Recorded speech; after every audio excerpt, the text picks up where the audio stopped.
Hello everyone, this is Ashwin. I'm a food photographer and the host of the podcast you're listening to Behind the Plate. Today we're going to be talking to Annie, the co-founder of two food ventures in Chennai, Tingaa and more recently Soroco House. And our relationship was entirely built on me asking her a million questions back when Soroco House hosted a coffee competition called the AeroPress Championship back in December 2022. We'll definitely hear more about that in the episode. In addition to that, we'll be getting into the weeds of what goes into running a successful restaurant, the challenges that they face, how they market their food, how they maintain a relationship with their customers, as well as some insights on what a post pandemic Chennai market is like. I really hope you enjoy the episode. Hi, Annie. Thank you so much for being on the podcast. I really appreciate you being here. Course, so happy to Yes. be here. How are you doing today? How is the new launch going? Good. Yeah, the launch was busy, but I think we're finally settling in. So, yeah, been good. Okay, that's great. So, some background, we'll start with your, background. So, can you like share a little bit about like your journey in the food industry and like what motivated you to like be on this whole like career path? I feel like it was just meant to be because it's just shaped our lives in such a different way in the last 3 years that we've started. So it was Jero and I who started Majo Foods, which is the parent company for both Tinga and Soroco together. Okay. And it we started off with a conversation. So the very first time that Jero and I met, we bonded over our recent journeys in Mexico, and we were both just reminiscing over, eating juicy tacos in like local taquerias, and that's honestly how it started because we were both missing Mexican food. It was during the pandemic. It just seemed to make so much sense because we were like, well, there's no Mexican food. If we wanted to order Mexican food here, there are no options. And it's COVID, where the only business that seemed to be running was the food industry. And Yeah. at that time, I don't know why, but it just made so much sense to both of us that, yeah, we should totally be doing this. Looking back, I don't know after all the experiences we've had if we would have been bold enough to take that step, but all worked out. So I'm glad we decided to do it. So that's how it started. So we started with Tinga and 2021 November is when we started. We wanted to make sure we got everything right, and we brought in our chef from Mexico. Oh, So okay. right from reaching out to people in Mexico, chefs we knew in Mexico, and then their visa process, and then once they got here, the R&D, all of that. It's been a crazy ride. The experiences we've had so far have been truly we've been blessed. But yeah, so that's how we started with Tinga, and then a year later we started Soroco, and now we are 3 outlets down for Soroco. Just to like take a moment to go even like further back, like starting like a restaurant is like a very like intense business model, right? Where like you have to do like a lot of studying a lot of management to do a lot of things to figure out, like you said, especially in the middle of the pandemic. Were Yeah. you like always like interested in getting into this business, or was it just a completely random, like you said? Like, was there like something that you did before that related to It was this, or how did it work? I don't think I ever imagined myself being a restaurant owner. Like I said, it was completely random. I don't think my partner Jero did either because I basically studied supply chain management and he Mm. studied architecture, and you Okay. can see how far the food industry they are, and Yeah. neither are really good cooks or anything like that. But what we both had in common was that we had both traveled the world extensively, and we loved eating and exploring new cuisines and things like that. One common factor you would notice in both our brands like Tinga and Soroco was these were things that we found like Chennai had a dearth of, because Tinga was again like, there's no good place for like good authentic Mexican food. And again, coffee. Like Jero is basically like a proper coffee caffeine addict. He'll get a headache if have a cup of coffee before 11 a.m. and he took like at least 8 coffees a day. So again, Okay. it was basically, we'd be driving somewhere or we'd be somewhere else, and he'd be like, well, I want a coffee, but then all the other options available are not very great. So, Yeah. like, with an Americano or an espresso shot, you can, the flavor of the beans and the coffee really come through. It was a very short list of options, and again, it's a fantasy, right, for us to be able to say go to any area in the city and be able to order our own coffee. I think that's basically Yeah. how the idea for Soroco well. So yeah, neither Right. of us had any idea that we'd be doing this, but yeah.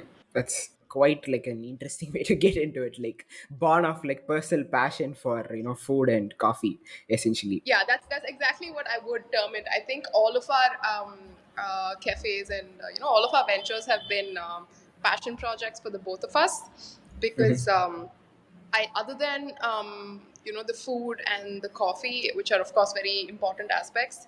I would say other things that we've also prioritized are the ambience, the overall experience with the branding, and every single aspect is something that we've personally curated, put a lot of work into. For example, when we started Tinga, I would get so frustrated with Jero because he was so fixated on getting the packaging right. As you know, Tinga is like a very small spot, right? It's like 100 square feet, and not like a lot of seating area. And we knew like, okay, our revenue would have to come from doing a lot of takeaways. But it's very hard to package Mexican food like tacos. Can you imagine? They get so soggy with the taco, the tortilla, and the fillings and everything. So Jero spent like a solid month, I think, just doing using his architecture CAD design skills to sit and design like packaging boxes and Structurally that. sound packaging. Yeah. Yeah. So every is really been a lot of effort that we've put into it, and to this day, even though we have like 3 4 outlets by now, we haven't fully been able to outsource all of the management and operations to a manager because we're both so personally connected to the brand and the way it's run. So it's been very hard to let go because one thing that we've noticed is, every time we take a step back, somewhere in the whole aspect of things, even if it's the smallest thing, right?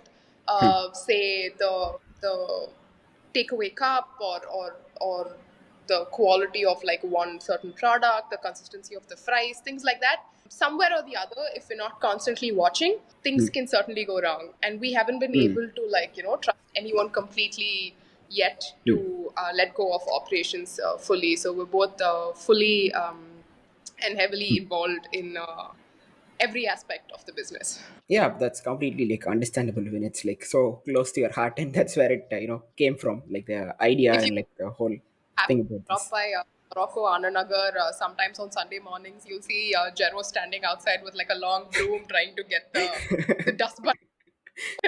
Okay. Yeah, that's some next level involvement for sure. Nice. But yeah, it makes sense, right? Because like, when you come up with it, like every single aspect of like a business, and when it's not as good as it can be, when you like leave it to others, it, I'm sure it hurts a little bit to like let go of that, like when you knew it could be like better. So that's completely understandable. uh, Yeah. Now that you say that this was not something that you like planned for, it's almost like something ran into and it's become like this way. So what does your like average like day look like compared to how it was before you got into like the food business? I would say there are no off days or there are no off hours. Even if we're not physically present, we're always handling something or the other operations wise on the phone or things like that, right? Thankfully, it's not an industry that requires us to wake up too early. So generally there almost every day, especially now in Ananagar because that's the most operationally intense one. It's one of our larger outlets with a full-scale food menu. Thankfully, because we worked really hard and put a lot of time and effort into setting up the SOPs for the coffee stations. So Nungambakkam and our OMR outlet, which are primarily coffee spots with short eats, these don't require as much of our physical presence. Again, like I said, because we put a lot of effort into setting up the SOPs for the coffee. So every cup, the number of beans that, the quantity of beans that go in is measured. It's 18 grams in, the output again measured. And another thing that really helps is all of our baristas follow these SOP sheets, right? So, which is why we prefer not to hire experienced baristas. We generally hire freshers with no experience whatsoever, and then we train them, because we found that, unlearning is so much harder than learning. So when people come with the baggage of having learnt it somewhere, sometimes they think, no, I know, I got this, I know how to do this. They don't really refer to the sheets. But then when you train them fresh, it's the only way they know how to do it. So that's been like a big game changer for us. But yeah, you can find us most evenings at Ananaga Soroco, and we stop by at Nungambakkam on the way, quickly peep in, check everything, how it's going. Yeah, but one of my favorite reality shows to watch of late is my cameras at the cafe. So even if we just recently moved to Trivandrum, so it's quite a commute to do Ananagar. True. But Yeah. when I'm at home, I'm always watching on the cameras. Okay, what's happening? Are there any customers that aren't unattended? So quickly my staff will get a call. Hey, this table, they've been there for like 10 minutes. Yet have you taken their order? That, but yeah. It's kind of like playing Sims, like a mix of Sims and Big Boss at the same time. I don't know if I'm allowed, but your words. Yeah, okay. I had like that's something that I have like noticed, because whenever like I go to, like when I was still like getting into coffee, and I was Yeah, like going to all sorts of like cafes here. This was like back in, yeah, this was around the same, like this was like 2020ish. That's when I yeah. got really in touch with my coffee inner self. And I started noticing a lot of things. And whenever I would go to cafes, I noticed myself being very very disappointed in the coffee, and I'd watch them make like the espresso, and like it's just not measured anywhere else. It's just so like like volume based. It's not. I hope that wasn't your experience with Soroco. No, it was not. I'm talking about my initial experiences. Like I just remember, like I just stopped going to cafes because of that, because I was so disappointed with the products. But then nowadays there are like slightly like more shop Soroco, where like Mm, I can expect the stand. Like if I was doing like a coffee setup at home, and yeah. if I'm like drinking it outside, I can at least bet it would be like better than what I'd make at home. Like even though like usually like the general experience in Chennai is like it's worse because of like all the like the lack of like all the standard measurements and all that stuff. Like they don't like pay as much attention to it. So I really appreciate that you train them to like do exactly that, because it's like so easy not to mess up if you just like measure things. It's like a pet peeve of mine when they don't do it when I watch them make coffee, and it's not like people judge me for, like my friends judge me for it, them being a snob and stuff. But then You actually, I've never had coffee or never enjoyed coffee until oh, we okay. opened. Jero was like an avid coffee drinker, but I have never had coffee until we started Soroco. Leave the aspects of the several aspects that go into making like the right cup of coffee. Even the cleaning process of the machine, even if the machine hasn't been cleaned properly, directly Hmm. affects taste of your coffee. Yeah. Very small, simple things, right? I have this one regular customer, and he's there every day. I know, like he'll be there every day, like on dot at a given time to enjoy like his Hmm. regular cup of coffee. And Hmm. one day he complained to us, the coffee was a bit off today, like it didn't taste the same. Hmm. And we went in, spoke to the baristas, trying to understand what changed and things like Hmm. that. Hmm. And it was an Americano.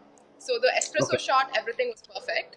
But the Hmm. water, the hot water that goes into the espresso to make the Americano, he had Hmm. taken the hot water from the espresso machine as opposed to Oh, like a kettle that we have with temperature. Because the right. kettle was Okay. busy, somebody else was using it. Hmm. So water from the espresso machine, even that affected. It's just hot water, Hmm. right? At the end of the day, but even that Yeah. affected the taste of the Yeah. Americano. So it's not Hmm. very to it. Yeah, it's kind of like insane how like finicky coffee is.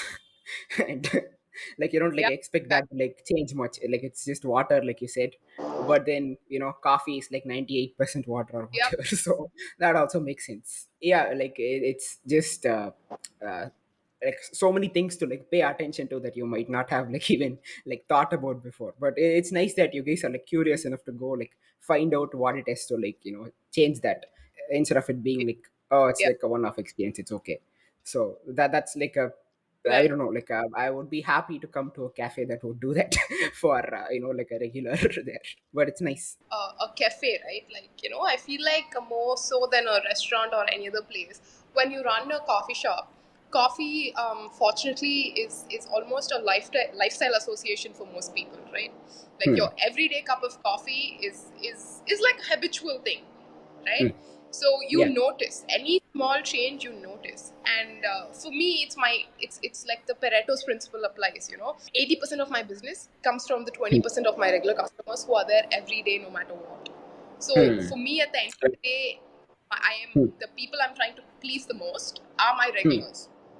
And Right. once Yeah. they feel like the consistency isn't there, then and they're not gonna come. They're gonna stop Hmm. coming, right?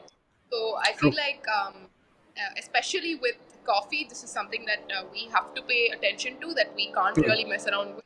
That the Hmm. consistency and quality is delivered every single day in the exact Hmm. same way.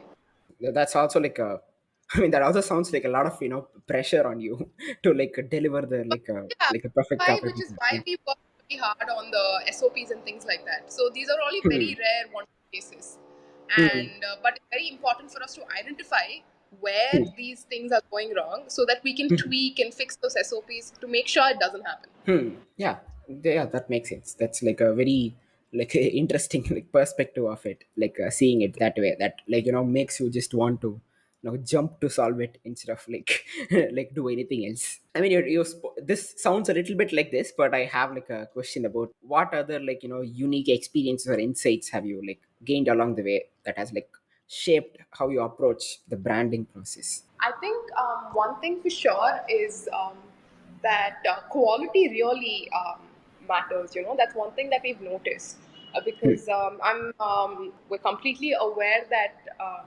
our coffees aren't priced very cheap or anything like that, right?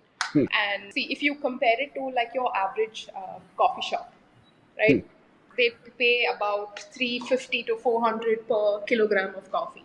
But Hmm. all of the beans we source on average cost around 1,500 per kilo. Hmm. Now you might think, right, when Hmm. your revenue is slowing down or you want to see better profit margins, you have to be very careful with your food costing in this industry. Hmm. So you might think, oh, it's just coffee. Added so many other factors. People won't even notice the difference. Let's just get cheaper beans. It's the easiest way, Hmm. right, off the top of your head. But Yeah. I think that would be the most fatal mistake Hmm. because even though we pay a higher premium for our beans and we source the best quality, I feel like that has directly correlated to our success. I Hmm. feel like people at this juncture are willing to pay for that quality. So I Hmm. think that is a very interesting insight that we've had because both the brands that we have, right, like even Tinga, we Hmm. imported like our masa flour because we wanted to ensure that we make the tortillas only with masa. Otherwise, it would Hmm. make sense to us, right? We True. wanted to deliver that quality, Hmm. and I think it has paid off. I think people have responded very well to that. So I think that's Hmm. something that you really have to keep in mind. At least Hmm. if you hope to sustain in the long term, right? Like in the Hmm. short term, you must have noticed, right? There are so many new brands that come up, and then in Yeah. like a year, in 6 months, they're nowhere to be seen, right? They might be like extensively like yummy, like filled with chocolate and things like that. But I think at the end of the day, it's your consistency and quality that really take you far. When you say that, so was this like something that you learnt just by like observing things, or did you like like do something to like find out more about this, where because like you said it's like your first time running like a food business here, so how did you gain these insights like from your business? Is it I just think from your day-to-day operations, or like uh, was there something? yeah, I think one was we always knew, right? Like we wanted to ensure that as customers, if Jero and I were going to a place, what would we want? What would we expect, right? It's very simple things like, for example, when working on the menu for Soroco House, the food menu, our chefs and our consultant also recommended that we don't use expensive ingredients because again your food cost shoots up and your margins are a lot lower. But Kalamata olives, for example, they wanted to use olives, and we said if you're going to use olives, it better be Kalamata. It's the best that you can deliver, right? And again, like a whole discussion on the food costing, if it's going to work out, if we should really use it. But it's one of our best sellers right now. We have like a hummus Okay. toast with the Kalamata olives, and a couple of months ago, we had feedback from our CA and his wife had gone and they didn't tell us. And then after they called us and they said, my wife especially loved the hummus toast. She really liked the Kalamata olives. So, when you get this kind of feedback and good response to the dishes, it's reaffirming. It's truly reaffirming that, okay, we're I think, on the right track. Okay, But yeah, even now, that I that would say we've already learned everything. Every single day is a learning process in this industry. That's what we've realized. Just when you think, okay, I have this figured it out, and then there's a curveball, and then again you're like, okay. okay, interesting. So, okay, so can you think of like an example of like a curveball that was thrown at you when you thought you had it like figured out? Like, was that like something that happened that you can share? Off the top of my head, I can't think of anything, but I think it happens. It's just the most random things, Ashwin. I wouldn't even say like in particular. Okay, this issue, or there have been times like even this time, right? When we were in Dubai recently, we received a call at like 11 o'clock in the night. Kitchen closing time, and it was from one of our kitchen team members, and they called and they're like, "Ma'am, this new KST guy, he's refusing to do the dishes. He's saying he doesn't want to do the dishes, but the other guy who generally does the dishes isn't there." It's just random things like this. Like, at 11:30 in the night, you're woken up to like, oh, like, he refuses to do the dishes. And Jero's like, guys, what can I do about it? Like, can I come do the dishes for you now? Handle it. But that's the thing, it's the smallest things. And you just need to be fully available at all times. That's basically, yeah. Yeah, that's quite a unique challenge that you described there.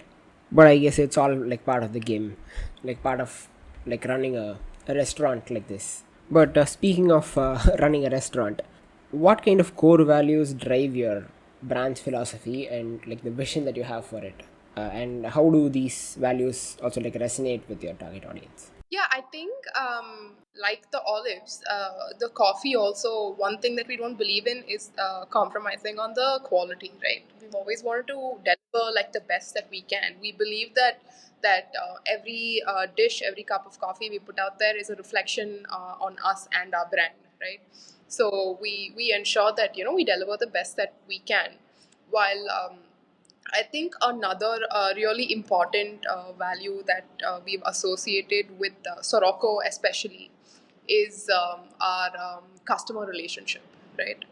And honestly, not just the customer relationship, our overall relationship as well. Like I said, when I told you we hire baristas that are fresh and train them, even that, we try and add like a value addition that we can do at every step. Like, if you look at our coffee beans, they're sourced at fair price from local farmers. One of our USPs is that we source coffee only from Tamil Nadu, right? So we source them from local farmers at fair price.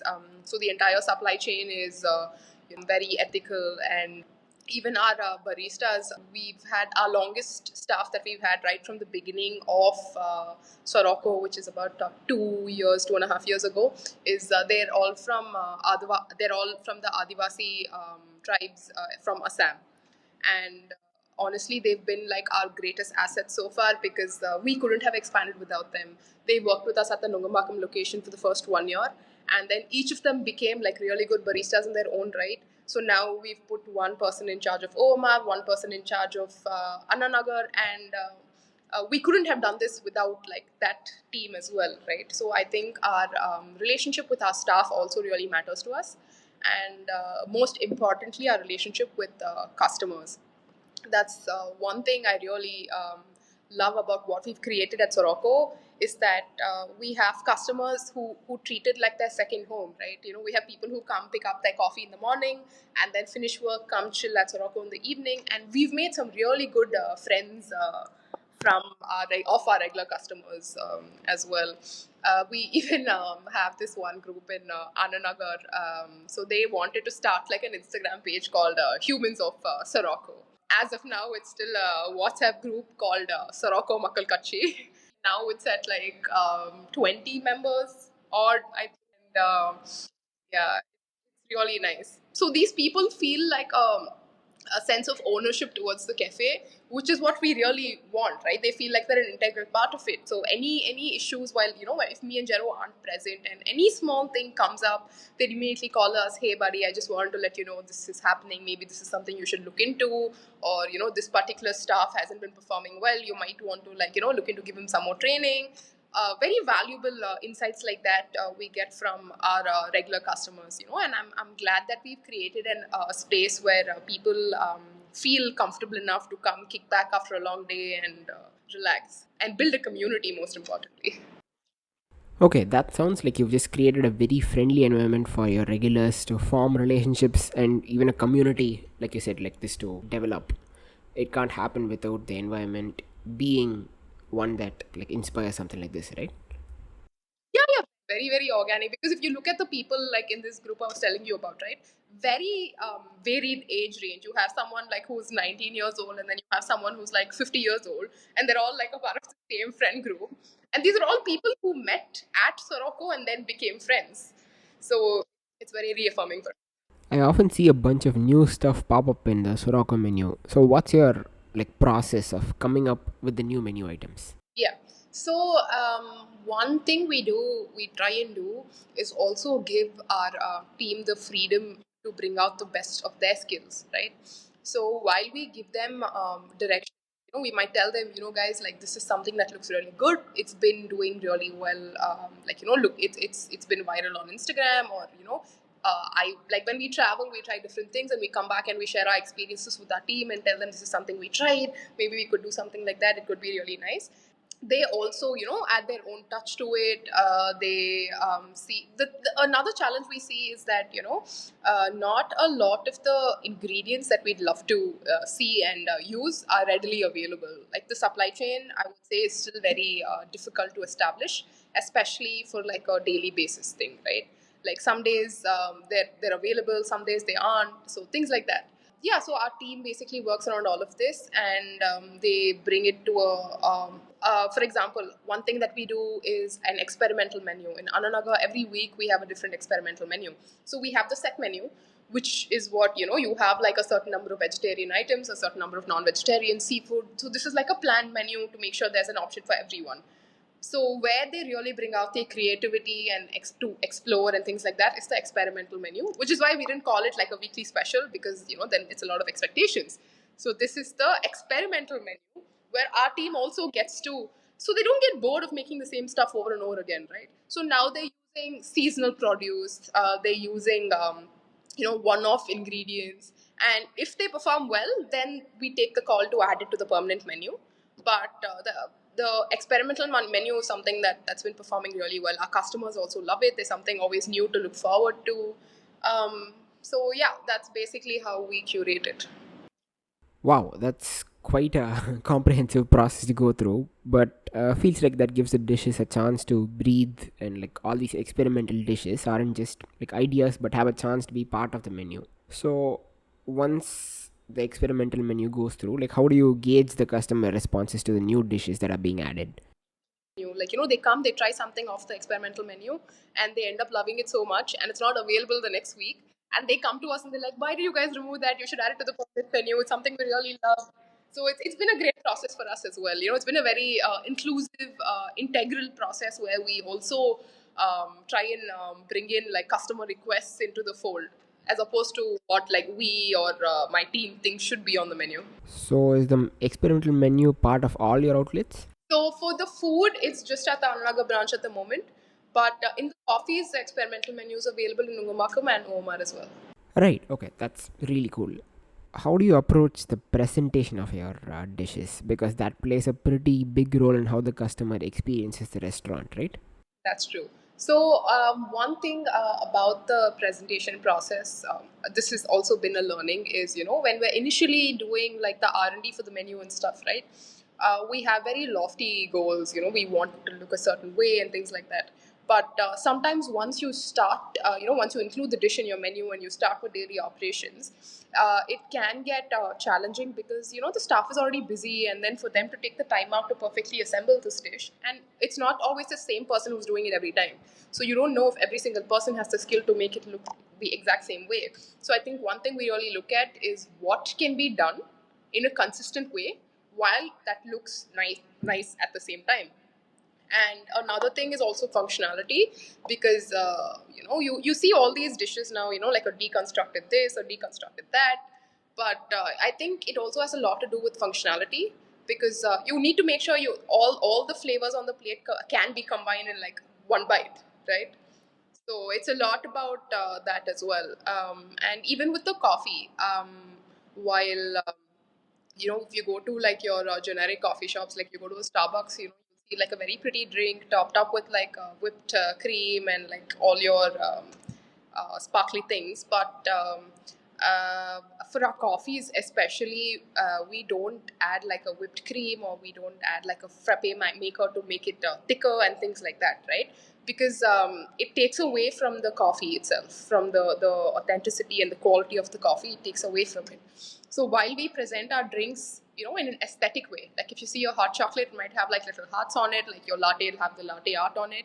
But we try and keep it functional and minimal as well. If you see like all of our coffees, right, even the frappes, we don't use a frappe maker. It's a conscious decision that we've made, even though like our food cost is higher when you don't use a frappe maker. And sometimes we get complaints that the drinks are too thin. It's ultimately for the betterment of our quality of the product as well as our customers, right? All these frappe makers are very synthetic, and even the sweeteners and everything, right? So we use exclusively blackstrap molasses or jaggery powder as all our sweeteners. We don't use frappe makers. What people sometimes don't realize is that by consciously choosing not to use frappe makers, we're inadvertently spending more on the food cost of the product. Like like you use thickeners like condensed milk instead, which is of course a lot more expensive than a synthetic frappe maker. But these are conscious decisions we've made to ensure that the quality of the product that we want to put out there is consistent, basically. Okay, can you just give us a bit of info on like what exactly like frappe makers are? Yeah, so frappe makers are basically these synthetic thickeners that they add in your frappes, right? Which is why you get like those thick, creamy frappes. If you think about it, because if you think about the ingredients that go into making like a frappe, you wouldn't see anything that is the thickening agent, right? You think, okay, frappe is basically a mocha. If you take is basically chocolate, your coffee espresso shot, milk, and then your sugar, and then maybe ice cream. But none of these elements, when you blend, you can try it at home, right? When you blend any of these ingredients at home, you don't get like a thick, that consistency that you get in all these coffee shops is basically from frappe makers, which are completely synthetic. They take away from the taste of the coffee, and honestly aren't very good for your health as well. And um, and a lot of sugar, obviously. Like every time you see them pumping something into your coffee, I can assure you it's just diabetes. Okay, that was a very informative segment on frappe makers. Now, what marketing channels and strategies have been most effective for promoting a brand and reaching your target audience? Right. I would say so far the most effective, I think for any brand, is word of mouth, right? Invaluable. I think word of mouth marketing is if that's, which is why again your quality and your whole experience is very important, because nothing works better than word of mouth marketing. But other than that, I think of late, a very important marketing channel is, of course, Instagram and influencer marketing. But again, there is a catch to that as well. This is something we learned early on, wherein, when a new place opens, all these influencers want to come, post about it. There's always a hype, right? And this hype is for like the first month or two. And again, as a new place that's starting up, your team hasn't fully gotten used to the kitchen or the coffee shop setup. Your service team is fairly new. They don't know what the general problems are. So, when you're overwhelmed with that influx of customers in the first 2 months, you may not be able to deliver the best experience to everyone, right? And this is something that we've had to consciously, it's like, for example, for omar, we planned the influencer marketing in such a way that, okay, we'll have like a few now, and then you spread it out. Because what happens is, everybody comes, they post in the first month, you stay relevant on social media for 2 months, and then people forget about you. It's like you cease to exist, right? I think what needs to be present is a steady stream of marketing, as opposed to having, like, I would say, 10 influencers in 2 months. I would say do 2 influencers per month, right? So you keep you stay relevant on social media, especially. And yeah, again, engagement on Instagram, right? I think one of the most uh, engaging things that you can put out on Instagram right now is pictures. Like they say, a picture's worth like a thousand words. I think nothing works better than a good picture of your food or your coffee, right? Because every time I feel like I'm scrolling through Instagram, I end up hungry, because I always see these food reels and everything just looks so yummy, and it's just brand recall, right? It doesn't even have to be like, direct marketing. As long as you stay relevant in people's minds, I think, yeah, you're doing yourself a solid. Yeah, that's such a great perspective on how much word of mouth matters and all the ways in which it matters when you're in the restaurant industry. But speaking of, being on people's minds, how did the whole hosting Aeropress Championship come to be? Was that like a conscious marketing decision for you to, like, get in the coffee nuts minds, or because that happened like right when you started, like just a couple of months in? I think you like hosted the Aeropress Championship. So how did that come to be? Yeah, so the Aeropress Championship, I think, was more for Jero. Like I said, very passionate about coffee, and he wanted to be very uh, engaged with the specialty coffee community in India, right? And what better way to engage with them than to host the Aeropress Championship? In fact, he really wanted to participate, and only then later found out that as a host he couldn't. But friends participated, and I think he won the Chennai one. I think second or first. I'm not sure. Moritz, but yeah, basically that's how it came about. And Suhas, who's organizing the Aeropress events, he's quite the coffee connoisseur, the coffee man of India, such, right? And he had invaluable inputs. So engaging with people like this really helps you up your game as is, right? And our other consultant, Vignesh, he's also very engaged in the coffee community, and you get really invaluable inputs just by having a conversation with them about the kind of coffee and things you want to serve. So that's basically how the Aeropress Championship came about. Now the Aeropress Championship happened like all like just a few months after opening. No, that must have been like a really like a challenging task to like take up at that point. So how was it hosting the Aeropress Championship for you? I think it was quite manageable, because again, we had a lot of help from Suhas to organize it, and from Vignesh as well. And it was a very enjoyable thing for us as well. It was more fun than management overhead, I would say. It was something we really enjoyed, and yeah, I think that's basically it. I wouldn't say it was trouble at all. It wasn't any trouble at all, to be honest. It was quite easy. Are there any specific initiatives or projects on the horizon that you're particularly excited about that's like upcoming right now? I hope something happens this year, but yeah, I would say ultimately, like, our goal, like I told you, right? It's sort of a selfish reason also. But for both me and Jero, off late, one of our fantasies has been that you go to any place in Chennai and there's a Soroco within reach. Yeah, of course. Like no matter what area you're in, like you can have your own coffee. Yeah, but it's also a lot more about making specialty coffee accessible to everybody, right? I don't think, I feel like if people truly experienced what good coffee can be, I think we'd have a lot of adapters. So that's one of our core principles as well, making a specialty coffee accessible at a neighborhood level. Uh, and yeah, so that's basically it. We're working towards that, and hopefully, yeah, maybe if we find the right spot, good landlords, good rental prices. But of course, eventually, our goal is to be able to take it to other cities as well, showcase coffee from Tamil Nadu. And I feel like Karnataka kind of has the stake on coffee in India at the moment. But I think there's really good coffee here as well.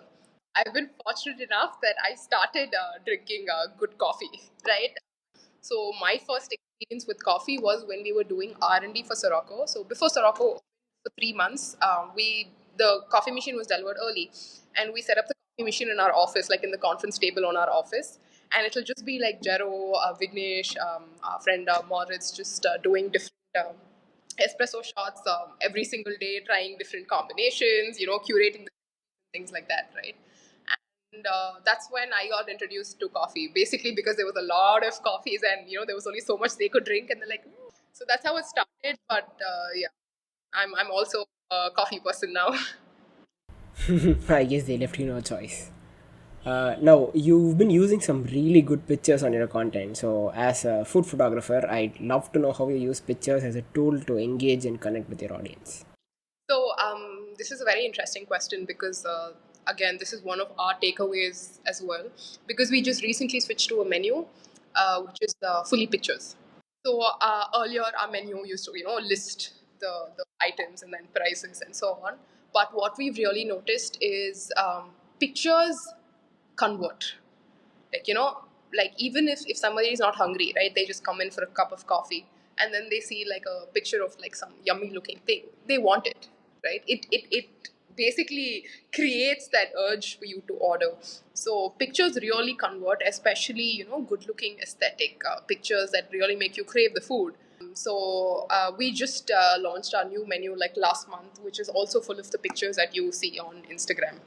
So one that's one really valuable lesson we've learned, that you have to invest into getting your food photographer, and another important thing is that you really need to be aligned with who you're working with.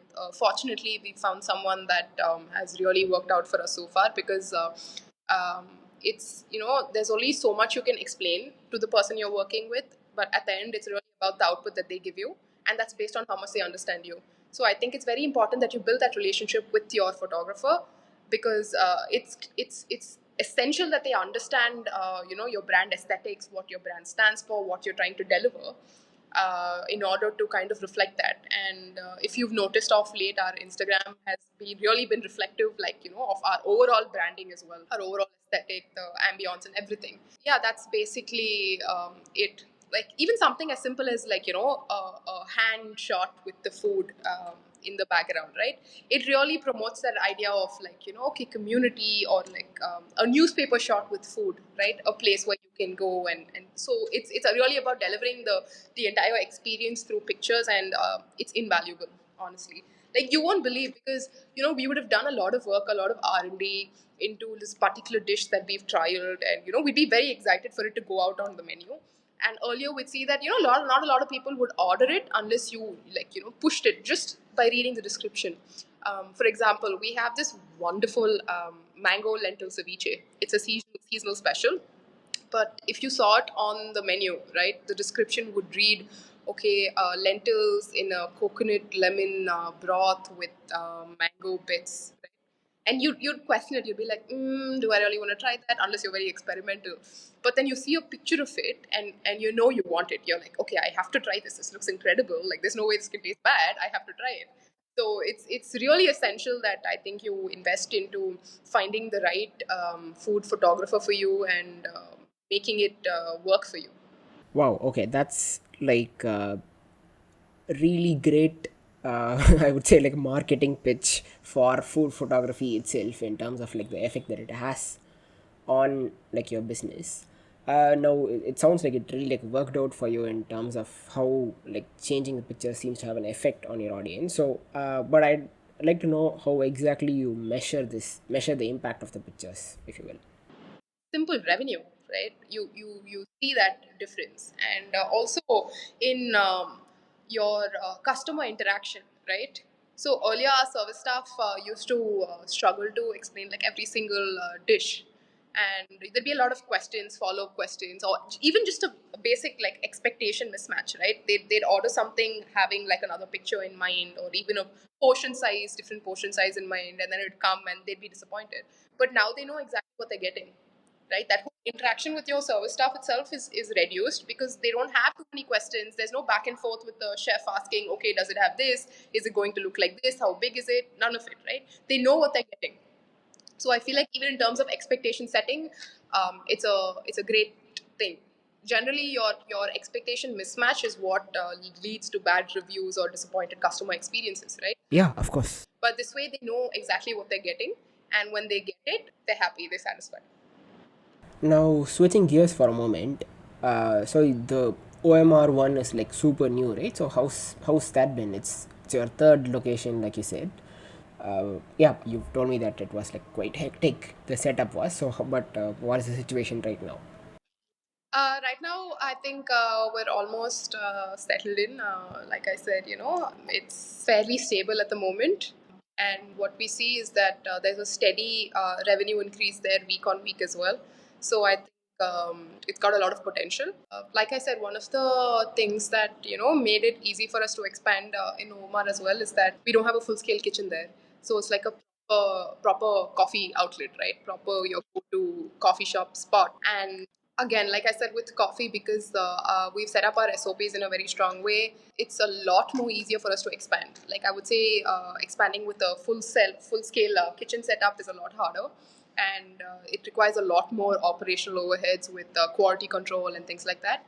But with coffee, we're very confident, so it's very easy for us to expand at the moment, which is what has been happening in Omar as well. Like generally, when we open like a new place, there's a lot of R&D. Like with Ananagar, right? We had like 3-4 months of solid R&D just in the kitchen and in the coffee.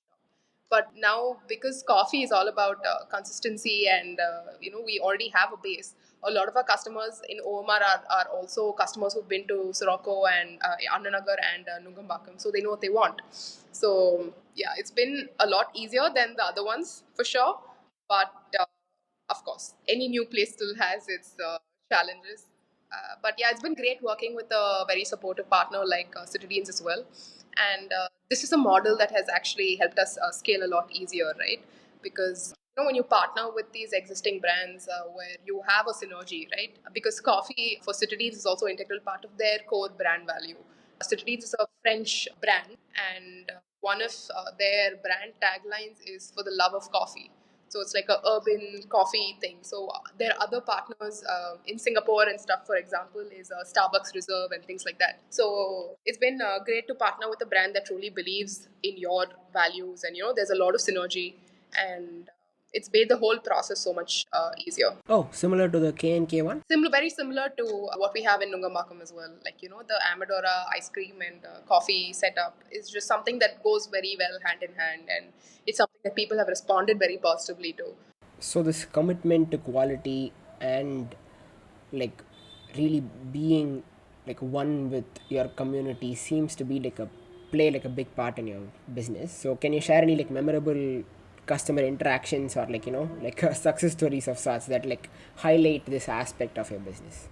Yeah, like I said, I would say one of my big takeaways from this whole experience is the kind of friends I've made from just off our regular customers. Right, we meet people from such different areas of life, and somehow we all bond over coffee and Soroco, which is like the one thing. It's the only thing all of us have in common, right? Because everyone's in a different field, everyone's of different ages, different orientations, but yeah, it's one thing that's brought us together is the coffee.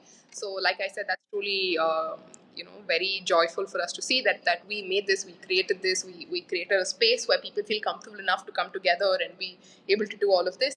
And of course, another thing is that wherever we go, it's become sort of our identity at the moment, right? Like when our friends introduce us to other friends, they're like, oh, Soroco, so it's very reaffirming when people even know, oh yeah, I've been to Soroco, we really love it, and things like that, right? And we recently had the opportunity to meet the Australian High Commissioner here in Chennai. So it was her, her husband, and our friend introduced us, and she said, "Oh, these are my friends. They own Soroco." And they immediately said, "Oh, we love Soroco. You know, we're from Australia, where specialty coffee, as you know, is a big culture in Australia." And they said, "This is the closest thing to home that we found. We love your coffee." So all these like tiny moments put together are like truly, yeah, reaffirming for us.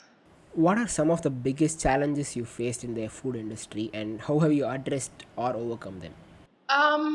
I think one of the biggest challenges for the industry, even now, despite being doing this for like the last 3 years, even now, is definitely staff recruitment and retention. I think you speak to anybody in this area, and they'll tell you how it's such a big problem, right? Because you hire someone and then you invest into their training, right? You invest that time, effort, money into training them, and then 3 months later they leave. And the worst part is they don't even tell you. Like I honestly fear every month's salary day because I don't know who's going to leave the next day. Bags packed, up and gone. That's all. You never know when's the last time you're going to see a staff member. So I think especially not having known anybody in the industry or having any experience, I think staff recruitment was a big challenge. But thankfully, our head chef when we started Tinga was from Mexico, so we had him. But finding people to help him and then getting him to train them with the language barrier and everything was quite the challenge. But I feel like I should say, of late, the barriers to entry in this field have definitely gone down. You see how many people are opening nowadays, right? Like it's like every day there's a new place, right? And I think it's great, because competition really helps you up your game and thrive, right? Without competition, I feel like everybody would get complacent and then the customers would have to settle for whatever options there are. So I think there are a lot more places opening up, and even just like food trucks, if you see, right? So I think that's a great thing. Other than that, I would say one downside to opening like a proper place like this is, of course, the huge investment overhead.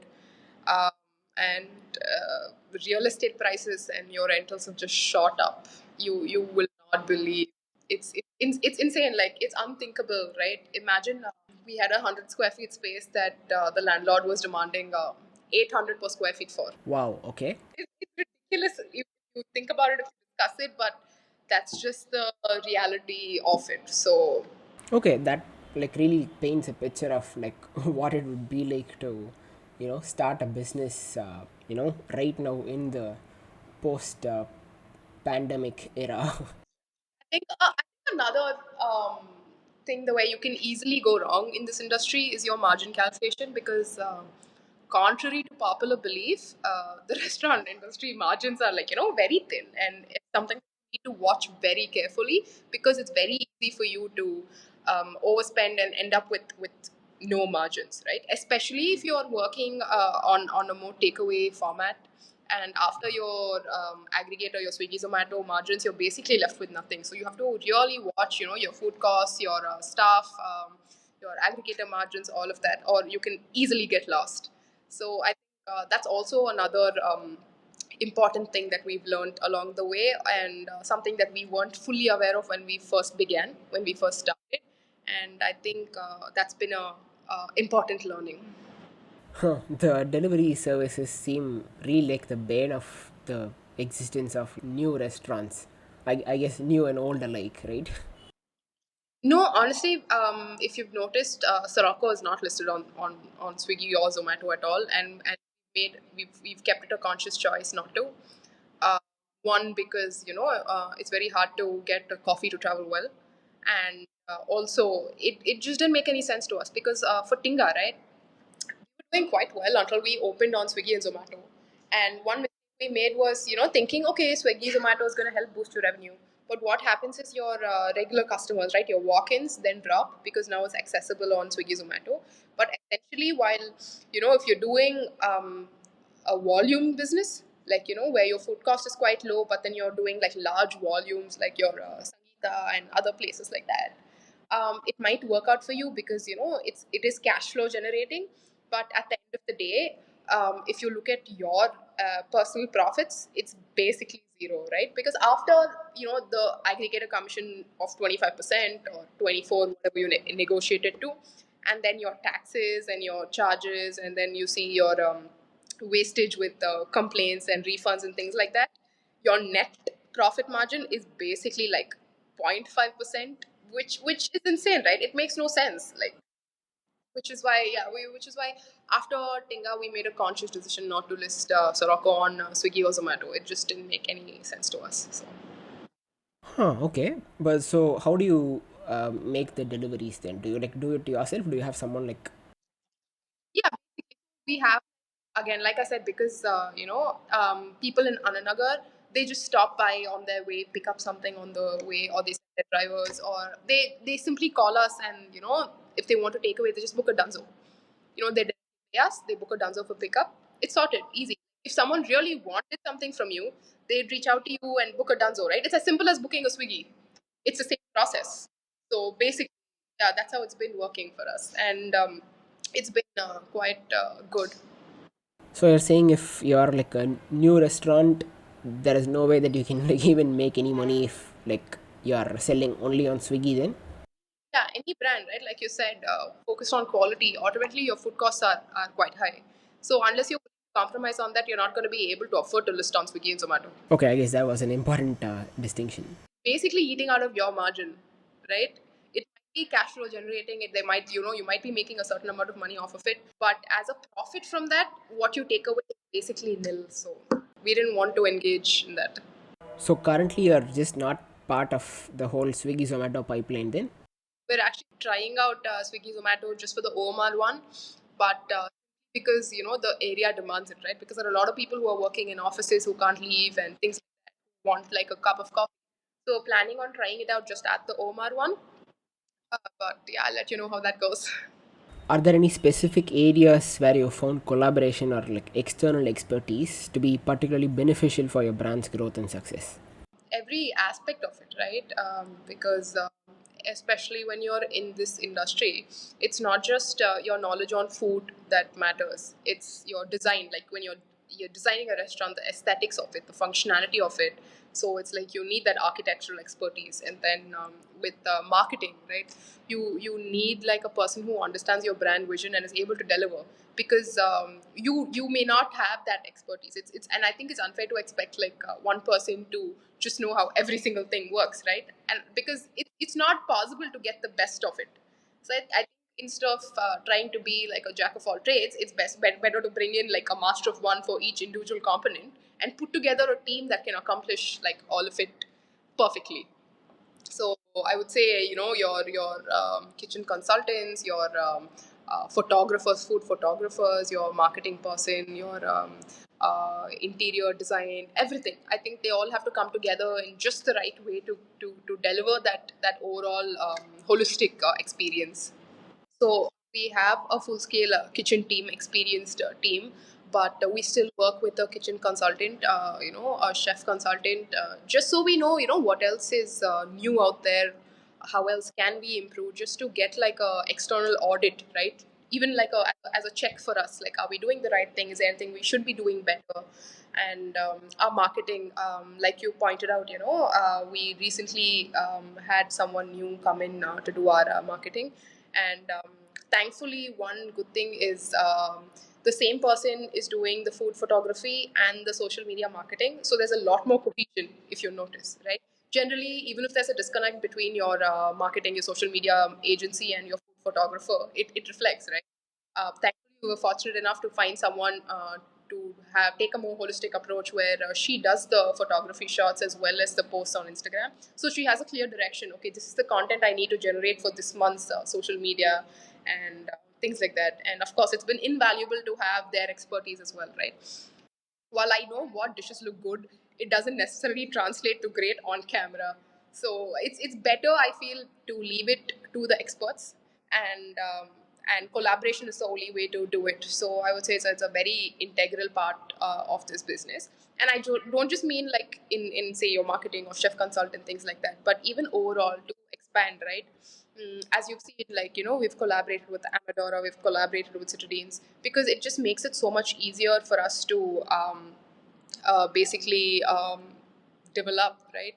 There's so many barriers to entry here, and when you're doing like space sharing, You also share the investment, the overheads that go into it, and it's a mutually beneficial thing for both the brands. So I think collaboration of late has become like a very important thing in this industry, and it just makes sense. Like if you see Writers Cafe and Higginbotham's, right? It just feels like a collaboration that's meant to be. Like yeah, it just makes sense. So I think yeah, useful collaborations like this are definitely the way to go. Yeah, that makes a lot of sense. When you're running a restaurant, you're like not just running a restaurant, right? You have like so many things to pay attention to. So it makes sense that to like collaborate with experts in the field instead of like figuring all of that out like alone.